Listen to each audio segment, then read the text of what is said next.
Hey everybody, welcome to episode 2 of Dice, Decks, and Design. It's Cameron, one part of the Rocket Punch team here, back again, of course, with Carla from Weird Giraffe Games. Carla, how's it been? Oh, it's been really well. You know, it's funny too, because if you're audio, you listeners, you won't care, but if you're watching video, I'm sure some people are like, man, aren't those the same clothes that they wore last month? And it is, because we recorded this episode back to back. One of the fun things about this, and probably one of the reasons why I like that it's monthly, is that you were very busy. People don't understand how busy she is. She's in and out of the place all the time. And you were going to Gamma? Yeah. It's just called Gamma? What does that stand for? Something game association. I should know this, but I don't. I'm a Gamma member, but I'm going to the Gamma trade show where I'm going to be an exhibitor there, but I will get to meet like all the retailers, like everyone that owns a small board game store. A lot of them are going to be at Gamma. That's good.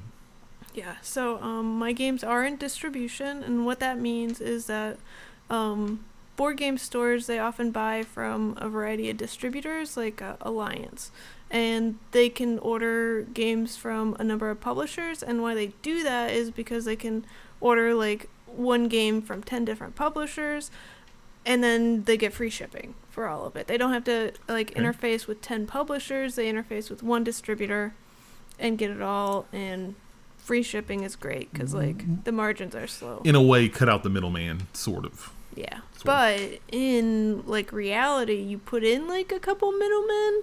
But I mean, whatever. It makes things easier overall. Semantics, Carla. Semantics. Come on. So yes, okay. I will hopefully meet 200 or 300 retailers, and all of them might love my games, and then I just win. Yes, just win. I like that. Yeah, just win. It could happen. So we'll find out in May, in episode 3, how that went. Yes. But yes, we are still wearing the same clothes as in episode 1 because we're recording this back to back. Because I like it. One thing, at least for me and for recording podcasts, I like the personal touch. I can do long distance, that's fine. But as long as visually and being there, I think there's something to be said when you actually have your host or the people you're talking to in your vicinity. Mm-hmm. So when you do crazy antics and stuff like that, they're there. They can appreciate it. Yeah, and you can also force them to play test your really bad games during the break. They're not really bad. They're not bad. They're prototypes. Yes. You have to flesh them out. They have room for improvement. That's exactly right. We're going to talk about that. That's a good segue in there. We're going to talk about prototypes in this episode here. Let's get right into it, guys. This is episode 2 of Dice, Decks, and Design, your board game podcast from the Rocket Punch team here. You can check out and get this podcast each month on our main Rocket Punch show feed. That's where a new one will pop up every month once we get them prepped and recorded and whatnot. If you want to know more about Rocket Punch and what we do, head over to rocketpunchgo.com. That is your one-stop shop for all things Rocket Punch. All of our videos, podcasts, and more are right there at your fingertips. If you want to help support the show, support shows like Dice, Decks, and Design, make sure you just grab the show anytime we share it or pop it up. Share it with your friends. Let other people feel and listen to the show to get a feel for what they like from it there as well. Share it on social. Let all your friends know about the show. You can also follow us on social media, and that way you'll know when we have the shows live each and every month. They come to you here at Rocket Punch Go. For me on this side here, at Weird Giraffe Games. For this lady over here. Make sure you're following both of us, and we'll let you know when new shows pop up each and every month for you. And also, guys, if you want to get the show early, get a little bit of early access, then make sure you head over to our Patreon page, patreon.com/rocketpunch. You can check out and find out how you can get shows like Dice, Decks, and Design, as well as Console Wars and other shows that we do early access, and then for also get a bunch of other cool bonus episodes and other cool stuff like that. Speaking of Patreon, do want to give a special shout out to our producers over on Patreon, the people supporting us at our platinum tier.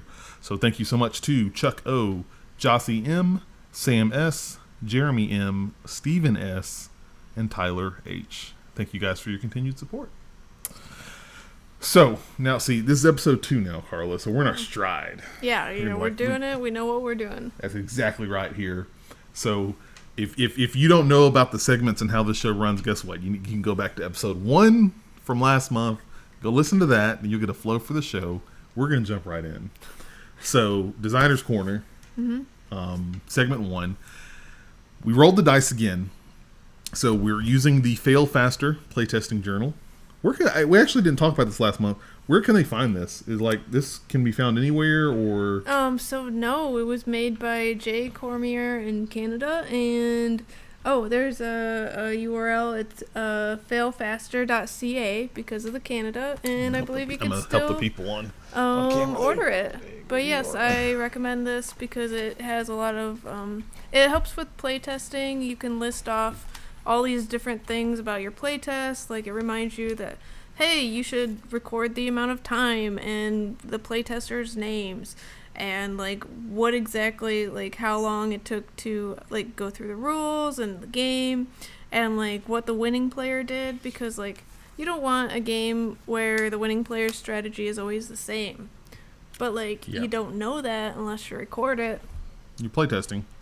Yeah, playtest. Make games better. Good little binder to get. So we're using some of the tools in here. We've rolled some dice to kind of figure out the mechanics, themes, and constraints that we're talking about this month. So we got to roll our mechanic, because we have to create a game that has a trading mechanic that has, ooh boy, he's making me really nervous because he's brushing up against the computer. Because a trading mechanic has a time travel theme, and the constraint is it includes secret objectives for players. So this is I like the theme. Time travel is just cool in general. Everybody loves time travel. So let's, in Designer's Corner, we're going to walk through designing something, a prototype. Go. Okay, so initially, like, it says that we have to have hidden objectives, and I love this combined with the time travel because, like, so for me, like, thinking about time travel, like, you're going to be changing things and making things happen, and time travel is a really cool part because, like, if you save somebody, like, in the past, they'll probably have a kid or something. They may not. I don't know. You're making a lot of assumptions here, Carla. Oh, okay. Well, if you kill them before they have a kid, they definitely don't have a kid. Okay. There you go. There you go. So that is a thing. So if you have this secret objective, like maybe you want something to happen in the past and then like to go to the present and also like affect it in a certain way. And like it could be like really involved like that. Like you have to make this event which will cause like another event, and you have to make them both happen at the same time, like go in your favor. Okay. One, in tying in with that, cause I'm thinking time travel, and especially off your explanation there, one thing I thought of, what if we had it to where, oh, there they go. Cat fight. Live on camera. Oh, nope, they're gonna break it up. Okay, everything's cool now. So, what if we had...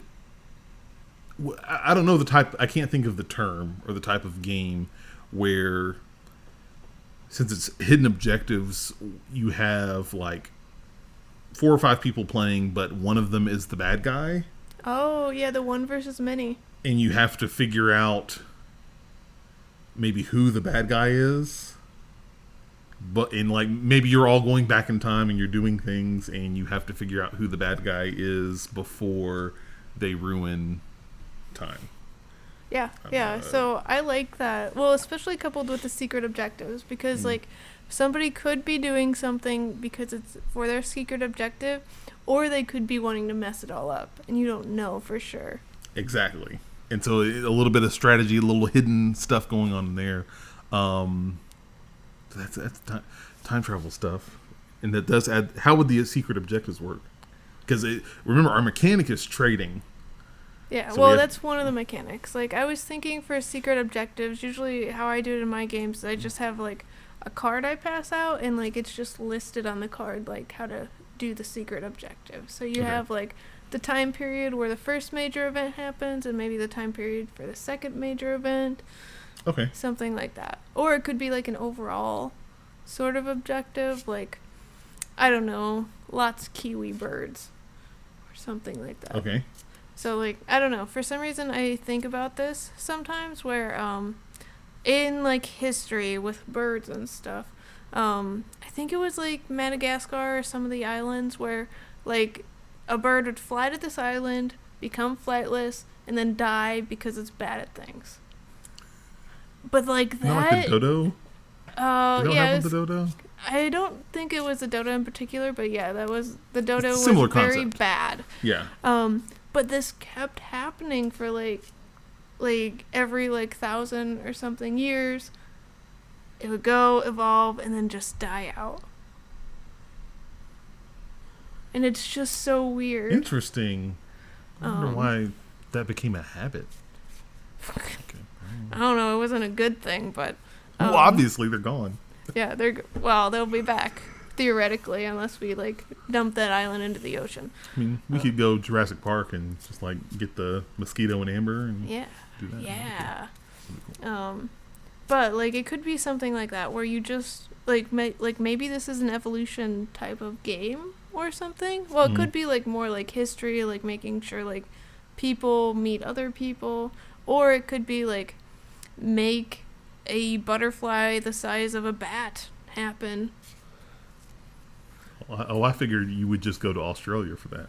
Yeah, I mean, that would be crazy. But, putting things into the right, giving them the right food or something so that they evolve, and then, making sure that they don't die, from this other predator that eventually gets over there. Okay. Interesting stuff. Okay. I don't know. I like to think about this sometimes because, you have, the saber-toothed tiger. And why did that die out?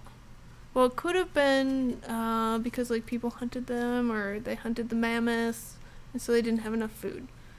But if you just, doubled the amount of mammoths somehow, maybe we'd have saber-toothed tigers here and it'd be terrifying.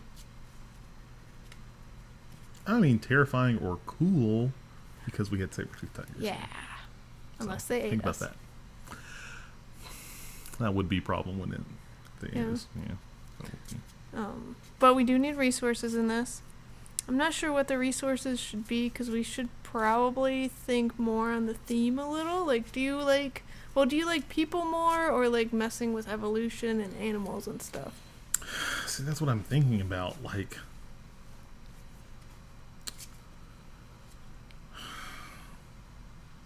I like the idea of if you send a group of people back in time, maybe to do it for a certain, you're helping to prevent a certain event or create a certain event, or maybe you're doing preventing or helping a series of events, and then one person is trying to do bad things or trying to make a bad thing happen and the other four are not. And part of not only helping these events move along is also trying to figure out who is the bad man or woman. Yes, I do trying to figure that out. But in my thought process, I like the people. I like seeing the people and trying to get the people to do that. I just don't know how. I'm thinking about the game.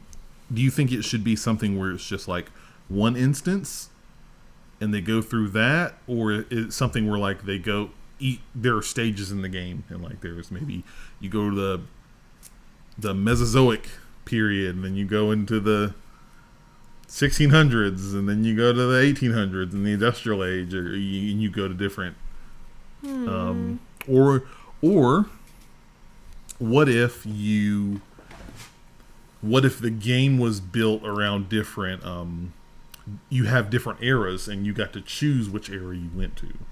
I like that. Choosing which era you go to. It might be fun to have it where you would get a certain number of turns. Everyone gets 3 turns and then they have to go to a different era. And maybe they can't go back. So you have to like do what you're going to do. Oh yeah. And then you go to a different era, and maybe somebody else will mess it up, or maybe they won't. Ooh. So you could be in one era at one time, and then I could be in a different era. Ooh. That. Ooh, that would be interesting. I like that. So, like, what that makes me think of is, like, have you ever played any games with simultaneous action selection? No. Okay, so, what is that? so what that is, like, you have a number of actions, like, in this case, maybe, like, time periods. Okay. So you have a card with each of the time periods. So, like, if I was already in the, like, Jurassic area, like, you'd see that I've been to the Jurassic area. I can't go back there.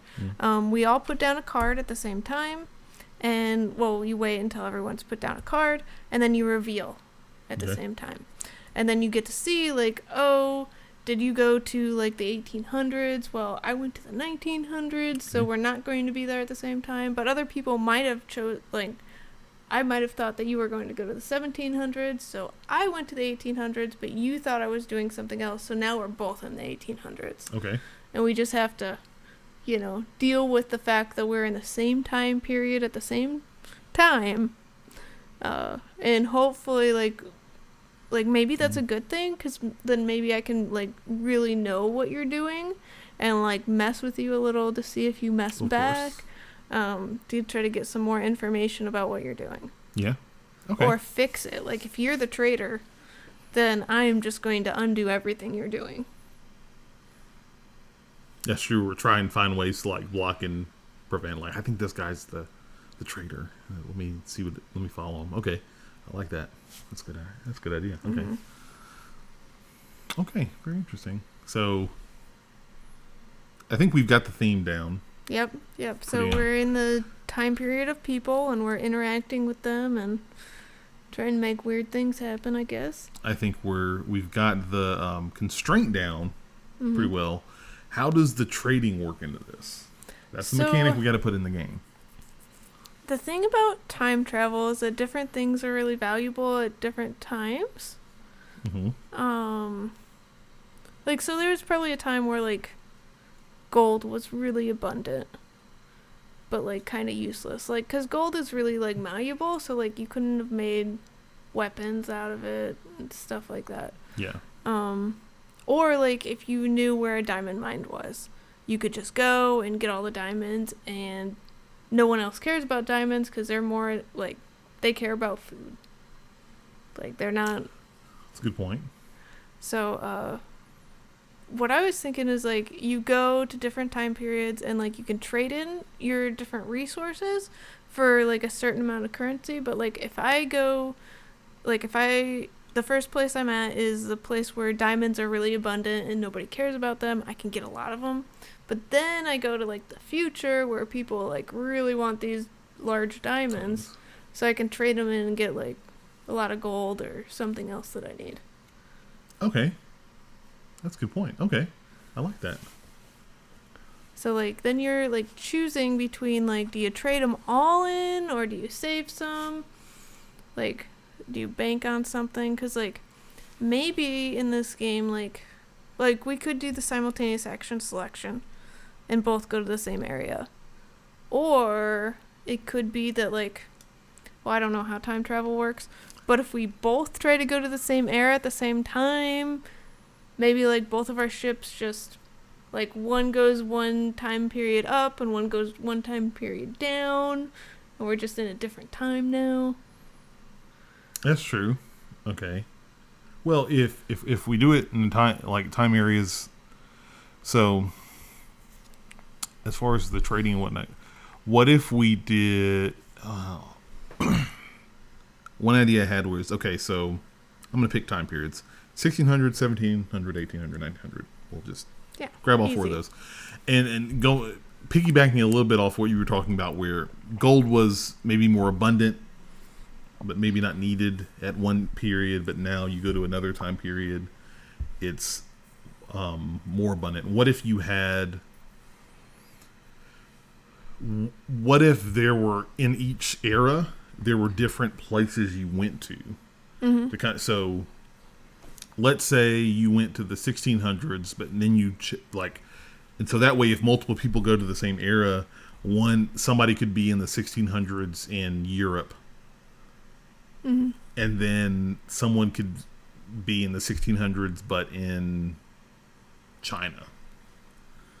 And that way they would value different things, and maybe it's just like a roll or some chance on which area you want to go to. So if you're trying to hoard or get resources and say, man, if I could take these back to this time and put them somewhere here, then it could really help me out. But maybe you don't roll it. Maybe you don't end up in that same area. If you know what I'm saying. Yeah, this it's making me think like the map could be really different. Like, okay, so say that you go and you take, well, the diamonds were, like, as history goes, they were there until the 1900s. But if you go to 1800 and take the diamonds, then they're no longer there in the 1900s. So you could go do that. And then I could see that you took them in the 1800s, so I go back and I take them into the 1700s. And then, so that would mean that you would take their diamond because they wouldn't have the diamonds anymore. But they already took them, so does that, like, create a time paradox, or does that just mean we have twice as many diamonds? Ooh. That's the time travel part.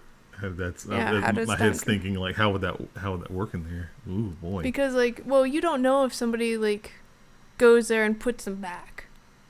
Because somebody could do that. Like, you could take them in, like, the 1600s and put them back in the 1700s, and then somebody could take them in the 1800s. So, like, I'm thinking that there has to be, like, in each of these different locations that are important, it will say, like, what time periods we think the resources are there. Like, maybe there's, like a little chart where it's like, okay, there's diamonds in the 1600s, but not in the 1700s or the 1800s, but they are there in the 1900s. So, okay. And then, like, multiple people can be in China, but the resources are different depending on what time period they're in. Yeah. So, like, if you're in this area at this time, things could be different. And I guess my thinking on that was also utilizing that. I know people like to go for a lot of valuable stuff like gold and diamonds, but maybe depending on your time period, maybe stuff like rice and corn and other, like, stuff like that is more valuable to a lot of people in your area than gold is. Or, like, other things, like, who knows what will be, like, super valuable in the future. Like, there could be something that, like, helps us cure cancer. And we can just say that it's, like, a baby pig or something. This certain pig helped us all. I like that. But nobody cares if you take that pig because it's just a pig. Yeah. But if you take it and you bring it to the future, now cancer is cured in it. It's done. Everything is great.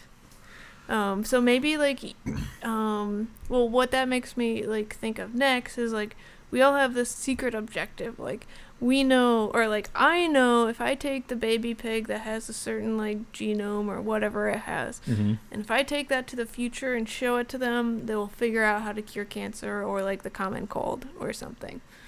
Okay.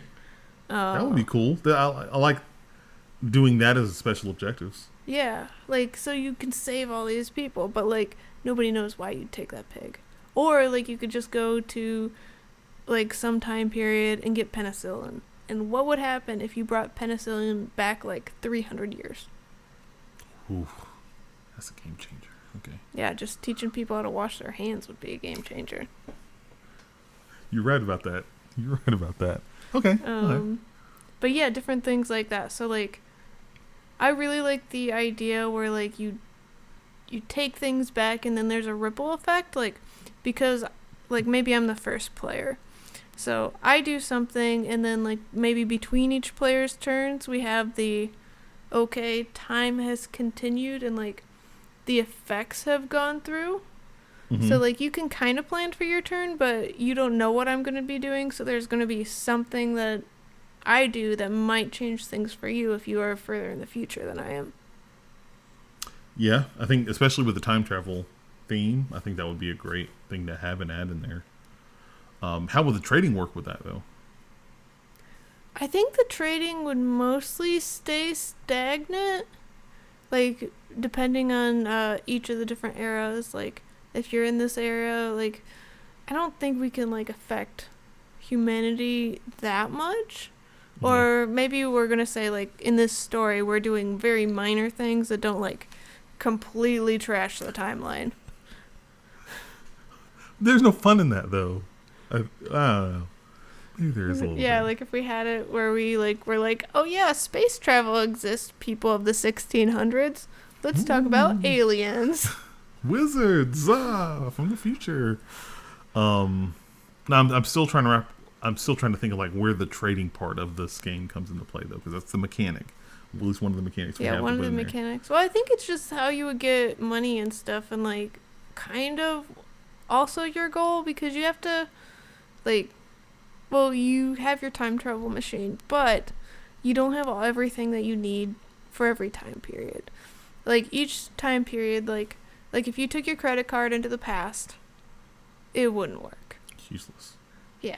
So you'd have to go and kind of integrate with society a little and be like, oh, okay, well, I want to trade this for this paper money, and then I can bribe this person and do things like that. So you'd have to do like some minor trading, like having like all these different items, and trading them at whatever like, what would you say the word for it? Like 1-to-1 or 1-to-2, depending on.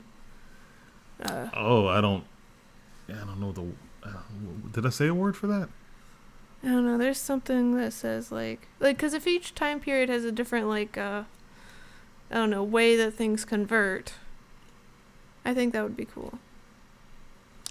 Yeah, conversion. Yeah, So, like, conversion if- chart. Something might cost more at a certain period of time. Mhm. Okay, yeah. Like gold. Gold would probably cost more or be more valuable during the gold rush. Oh yeah. Time frame, which is what, the 1800s, early 1900s, something like that. Mhm. Okay. So good point. Okay, yeah, that could work. That could work. Yeah, because Okay. the conversions would only change if you introduce like a super large amount of something, and I think making it simpler would probably be less of a headache. Okay. And actually, you know what? I'm thinking about the mechanics and stuff overall. I like what we have so far. I feel like I'm gonna make this shift. It's gonna shift some of the mechanics in the game, though. So what if we? Ooh boy, you were real close to pushing that off. How about this? So what if instead of us jumping back, 'cause I feel like there's a lot of mechanisms if you have people jump back and forth between people in different times at the same time. What if all your players basically got sent back in time from the earliest time going to the future? So take that same mechanic and say, okay, we're in the future, nebulous, whatever time frame you'll say, and you go back to 1600, 1700, 1800, 1900, and 2000s or whatever, and then like the whole group went there, but then each of you ended up in certain places, and you guys, maybe your turn, or you do something in an area. So everybody has a turn, and they do something. Maybe they have a card or do an action or something. In that, maybe you have 2 or 3 times in there, and you could do stuff like trading, where you could trade in and like, hey, I'll pay you X amount of money or these resources to give me these grain, so I can bring grain over here. Mm. And then after a set amount of turns, we'll say 3 turns, then it shifts. You jump into 1700, and then at that point, maybe you have cards that designate certain, not every area, but certain areas. So let's say if we went back so we're playing it round, we go to 1600. I end up in Europe, you end up in China. And then we maybe do some trading of resources. Maybe I say I want more silk from you. Like, hey, I'll pay you an extra amount of money to give me more silk, based on in maybe our trading and our motives are based on secret objectives. But then when we say, okay, we're going to the 1700s now, maybe there's a card like, okay, we're going to 1700. Here are the effects. You flip over a card and say, okay, if China had more than X amount of gold, then this effect happens. And now China is a world superpower, and they built the strongest navy ever, and now they have the most powerful navy in the world, and that could affect how maybe scenarios and resources and other stuff are shuffled in 1700. And you do that step each part until you get to maybe the 2000s, and then you go back home, and then whatever shakes out of all that stuff has some effect, good or bad. That would probably make things easier from like a planning standpoint for the players, because then they don't have to like care about what each player is doing in particular until it's the next era. Okay. Like if you could be in any era, and like some people are in different time periods, like if you were in the like 2000s, like it'd be really hard for you to plan if like there's a bunch of people that could be changing you up. So that's probably an easier game to design if you're just moving up and if certain criterias are hit. I do like that. I always like when there's like there's goal cards, so like, you know, like if this happens and this will happen, or you'll get victory points or something. It would be like effect cards, and so like and they wouldn't be the same. So maybe you would have a deck that would have like a couple of the cards are random effect cards for the 1600s, for the 1700s, and maybe you draw 3 of them, and like at the end of a round you flip them over, and if those criteria are met, then that's how it affects the 1700s and so far. Yeah. On and so forth. Yeah, I like that idea of the different decks, because I think if you have different decks, then you could, like, this game, well, maybe every game, there's 3 cards for each era, but games are very different because you have a deck of like 18 cards, so it could be like, that'd be what, 6 completely different games? Yeah. If there's 18 for each era.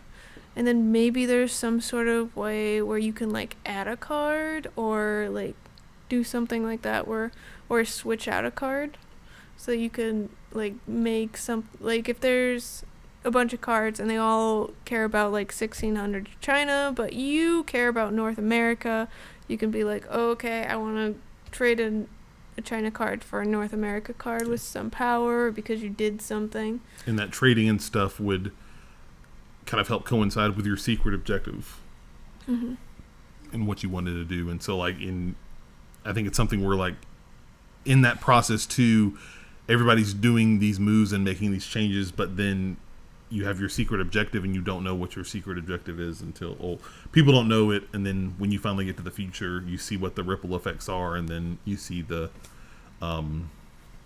objectives to see like, oh, okay, you know, did anybody complete their objectives? See like who won. Say, or I guess, or based on the mechanic, did we stop the traitor from causing irreparable damage to the timeline?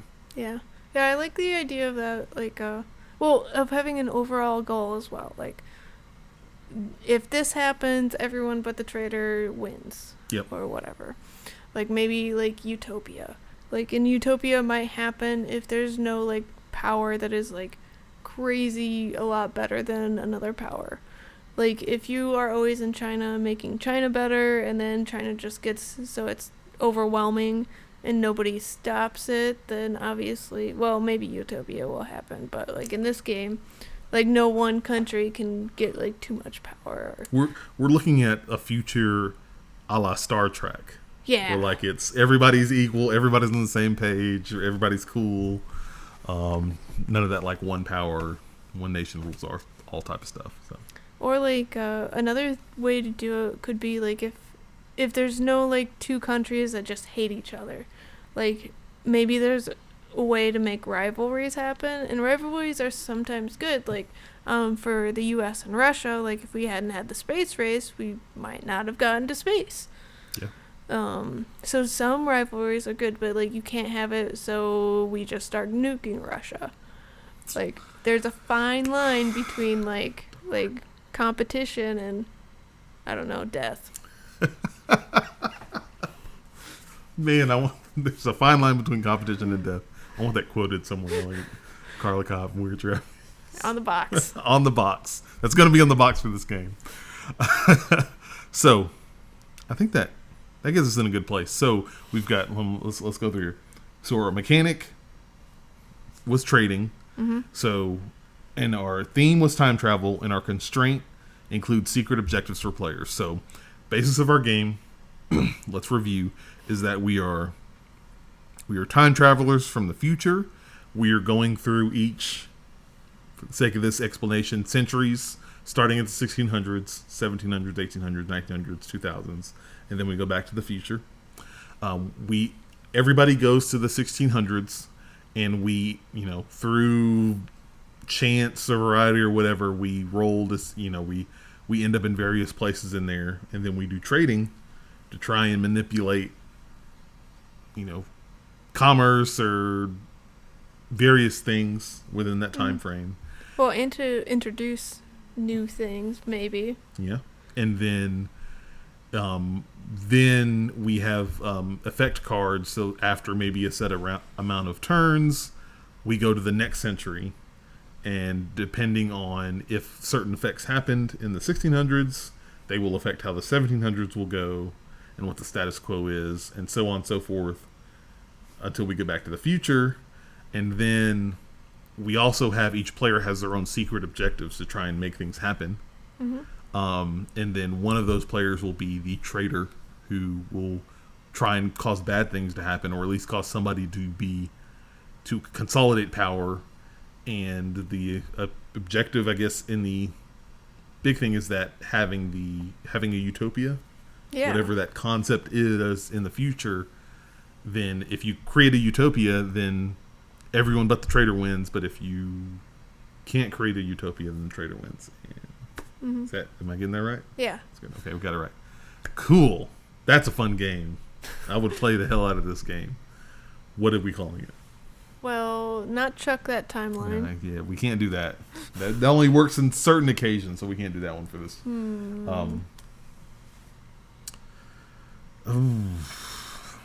Time travel, man. It's so hard to do alliteration with time travel because it's been done so many times before. Yeah. Well, and they already have, like, Chrononauts as a game. Yeah, something like that would be nice. Time Hoppers. Time Heist. That might be a game too. Time Heist. I don't know though. Time Heist would be cool. And an awesome throwback to Avengers Endgame. I like Time Heist. Yes. Time Heist. We don't know for sure that it's already a game, so Time Heist. It's prototype. It's working. Yeah, working title is Time Heist. Save the Heist. future or something. Done. Like it? Yes. Ship it. Okay. Cool. Designer's Corner's done. We've got our prototype designed for Time Heist. Don't like that. I like the designing the game. It really makes you think, and sometimes you have an idea at the start, but even as you go further in and start adding the mechanics, sometimes you realize, okay, we need to shift because our initial goal may not work for what we're trying to do. So that was pretty cool. Yeah, I was all about the different time periods, and then it was like, well, that's gonna cause a lot of downtime, so the other way is better, even though it's not what I want. But and again, the big thing is, like, you have, even with your prototype, you got to build it, play it, make sure that it does work, and see what works and what doesn't. Yeah, because like the initial idea would be like really hard because you'd have to know how every different like action could affect the future, and that would be a lot to think about. Yes, it would. This way there's not as much to think about. Okay, segment 2, Diary of a Game Designer. It's, what topic are you bringing to the table this month to talk about? So I want to talk about prototyping and different ways to make prototyping like easier or faster.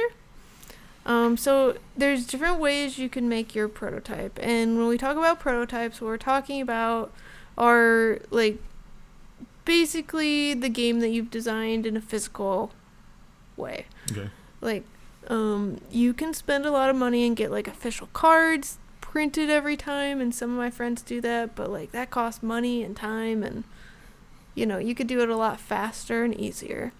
For instance, one of the like really easy things to do is I have like a number of card decks, and I just took a card deck earlier today, and I was like, okay, well, spades means this and hearts means this, so let's play this game. And it took me like as long as it took me to find the card deck to be able to prototype this game.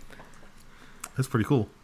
And let me be clear for people, you can't see it or hear it, but I'm here at Carla's place, and as far as prototyping goes, she has literally anything that you could ever think of for prototyping. She showed me, we had one prototype with tiles, and she goes over and pulls out windmill-shaped meeples.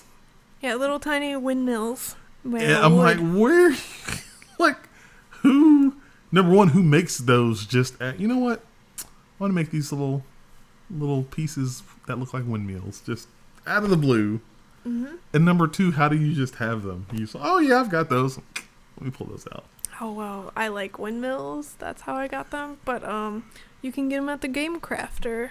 So there's a series of sites that have like game prototyping supplies.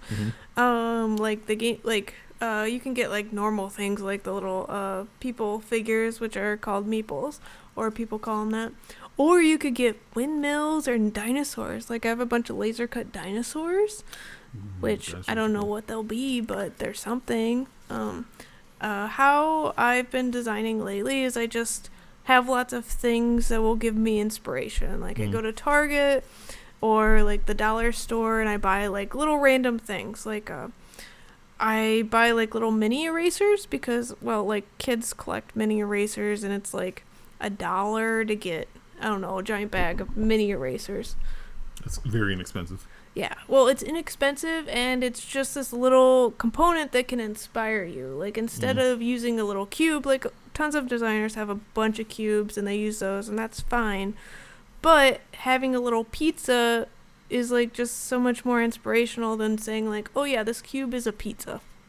Yeah, the visual part helps a lot as well with that. Like, seeing a pizza is a lot easier for me than just seeing a cube and imagining that it's pizza. Yeah, because you start thinking about pizza and you see the pepperoni and you're like, well, that's a pepperoni pizza, but there's also mushroom pizzas, and it just gets your brain going in the right direction when you have like all these cool little prototype bits. Another thing I really like is blank cards. Okay. So like I have a bunch of cards that are just completely blank, so I can just go write on them and I don't have to cut or anything. I can just write and make a game and like shuffle, and it all just works. Okay. Yeah, those can like. Do you, when you use the blank cards, are they more of just like maybe to position how the board's going to work for a board game, or do you use it mainly for like deck type games? It could be either. I tend not to make like board games. I make like boards out of cards. Mm-hmm. So it really helps. But it's also really good when I'm traveling.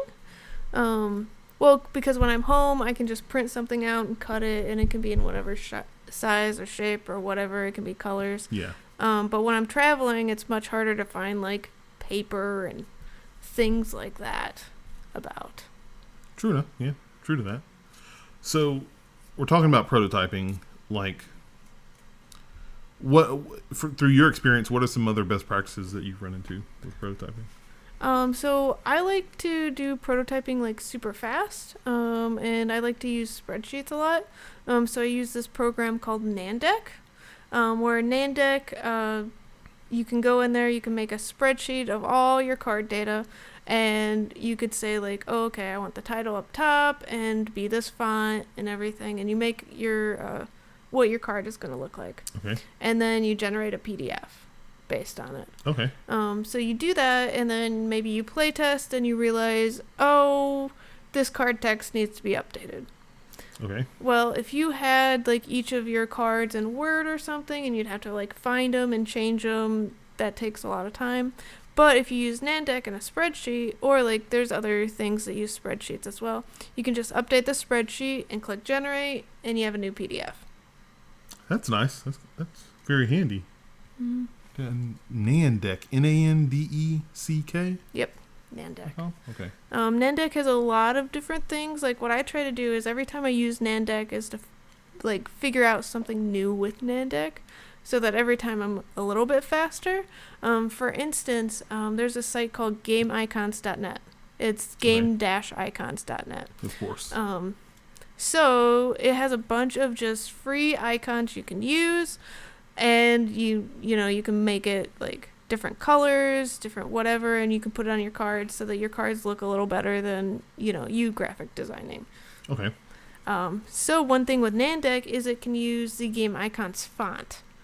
Like they made a font for Game Icons. So what I do in my cards now is I might say, like I might be typing like a phrase or something like gain 1 flower. It could just say flower, but when you use the Game Icons font, there's a way, like if you put it in parentheses, like parentheses flower, I can say that parentheses flower, whenever you do that, you use this icon instead. Oh, that's handy. Okay. Mm-hmm. That's really nice. And you can even make it different colors, so every time you do parentheses flower, it's always an orange flower or whatever. Something that, depending on how you're making your game. Okay. Yeah, so you can make your cards look really fancy by just having a spreadsheet and generating it.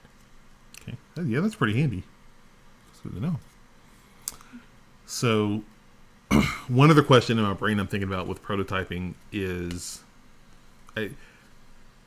probably driven home a little bit, but like, to you, why is prototyping important to you? Well, I need to get the game to the table. Like, I can keep working on it and making the prototype look better, but it's really important to me that the prototyping be like as fast as possible, because I mean, I might learn something from looking at it on the screen, but I'm going to learn the most from actually putting it on the table and getting people to play it and seeing how the interaction happens. Okay. Interesting. Okay. I know we like, every time I come over here, you've always got a prototype and we always play it. It's always fun. I always like, I like seeing that process that you walk through and like, hey, I made this game, let's try it out. Okay, cool. I'm thinking like what works and what doesn't work. Yeah. And it's really cool, and I know it's the same thing like scientists do or that everybody does. You have a hypothesis and then you test it. Is it true? Is it false? What's wrong? Continue going through that loop of testing, or make another hypothesis and test, and continue to test until you've perfected it and make it better. Yeah, you can't cure the common cold without like experimenting. Very true. Okay. Any other final words on prototypes? Nuggets of knowledge. So, well, I always suggest like don't worry too much about how the prototype looks. If it works, you can focus on making it look better after that. But you need to find out if it works first. Like putting in a lot of time to make something super pretty it could be like a waste of time, because like maybe you don't even need that card anymore. If the mechanics change, then all that time you spent into just making it look pretty, I don't want to say wasted, but it's wasted. Yeah. Well, it could have been spent, I don't know, sleeping or something. Exactly. Then resting your mind so that you come up with a better idea. Yeah. Okay, cool. Making prototypes. Awesome. Again, love the absorption that I'm getting here. Yeah. I feel like every time we go in this segment, my brain gets a little bigger. I'm like, oh man, more ideas and more things fill my head because Carla's dropping the nuggets of knowledge. Okay, last segment is Carla's Commendation. You got another game for us. You're gonna recommend for us. Okay. What have we got this month? So last time I did a super heavy game, so I figured it'd be good to go on the light side. Okay, that's cool. People like that. Yeah. Like a little treat after your big meal. That's cool. Yeah. So we have Squire for Hire from Linneman Games. I'm Vanna. You talk. Yeah. So with Squire for Hire, it's this little 18 card game for 1 to 2 players. In the game, you are a squire. So okay. This 18 card game has a like it's called a hook box, which are the worst of all the boxes. So that's the worst part of this. It's already. But hook boxes. Anyway, you open it up and the instructions are on the box. You get one of 4 different squires. So you might be the bird squire that really likes swords and stuff. But these different squires, they tell you how you're going to be scoring this game. Like all the squires like valuables, but certain squires like certain valuables more, or they like weapons or a combination of items, whatever. So your little thing will tell you how you extra score. These cards are also all double-sided in the game. So what happens is you are going to start off with a card, and this is your bag. And you just put the card down, and that is the start of your bag. And you're going to be building your bag up. You're a squire, and you're adventuring, and so you're getting a larger bag and getting more items, etc. You're going to have the option to go on quests. And the quests are just these different cards that will say, like, you either need 2 weapons or you can pay a valuable to go on the quest. And if you choose to go on that quest, you either have to cover up, or you just have the 2 weapons, or you cover up a valuable for the specific quest that I'm talking about. If you cover up a valuable, you can just go there and then you can make your bag builder with the other side of the quest card. So this is a spatial puzzle game because you can't like cover up. Like if you cover up an item, you have to fully cover up an item. But you have to cover up something because your bag can't just like grow infinitely. That's not the kind of game it is. Okay. There's also like different items that are bad. These are the ones that aren't glowing. So you want to like place the quest cards you get in a very particular manner. And there's like a spatial component with it as well, where you want to place it where the items that give you negative points, you want to be able to actually cover those. But you want your certain items that are listed on your quest card to be next to each other so you get more points. So yeah, it's very simple, pretty easy. You're just going on quests, covering things up, and building up your bag. That's pretty straightforward. I like that. These characters are cute. It's cute. It's super portable because it's 18 cards. Like, I carry around probably like 20 18 card games in my purse. Just pull them out. Yeah. So you want to play a game? Want to play one of these 20 games? I can teach them all. That's why I like 18 card games. They're really simple and easy. And like, if you have 15 minutes, you can just play a game instead of waiting around. That's pretty cool. So, again, Squire for Hire. It's a recommendation for this episode here. Yeah, have to go pick it out. Who makes it? Letterman Games, and I believe it's something like $9. I figure, yeah, come on, that's very inexpensive. Yeah. 15 minutes game for 1 to 2 players. And I believe if you get 2 copies, then you can play up to 4 players. Oh, okay. That's nice. So if you get extra, you can have more people playing. Yeah. Very nice. Oh, actually, you have the cards out there. Yeah, the box is the worst part, and it's hard to put together, but... hook boxes. But because it's like this, it's cheaper. If it had a real box, it would be more expensive. Yeah, they'd probably charge a few extra dollars more for the hardcore box. Okay. So there we go. Bam. That's it. That's it for episode 2 of Dice, Decks, and Design. Having fun. That was a good episode. I think we went really in, like, I had fun with the design thing. Yeah. With the time travel aspect. That I feel like we dove really heavy into that. I was thinking really hard, like, wait, how's that going to work? But then time travel is supposed to make you think really hard. Yeah, so. Well, I mean, time travel is hard. Well, and I really liked where we, like, went big, and then we're like, oh, actually, we need to go small. Because, like, that happens so often with game design. Like, it's so easy for a game design to, like, get too big to actually prototype or deal with. And, like, knowing when you should be like, actually, let's make this simple. Yep. It's always good. Remember, don't... What's the expression? Don't let your eyes be bigger than your stomach? Yeah. Something like that? Something... You guys know what it is. Go look it up. Yeah, you know words. But thank you guys so much for listening and watching. We really appreciate it. Again, remember, if you want to continue getting great content from us, let us know what you guys think of the show so far. Let us know on social media. We are at Rocket Punch Go on your Twitter and all your social media stuff. At Weird Giraffe Games. Carla here on Twitter and social media and stuff like that. And as always, guys, if you want to see more content from Dice, Decks, and Design, as well as other stuff we're doing here at Rocket Punch, head over to rocketpunchgo.com to check it out. Final words, thoughts, advice? Have fun designing. Like, just do it. You can. Just do it. Don't let your dreams be dreams. Just do it. Thanks, guys, so much for listening in. We'll see you next time. Thanks for listening.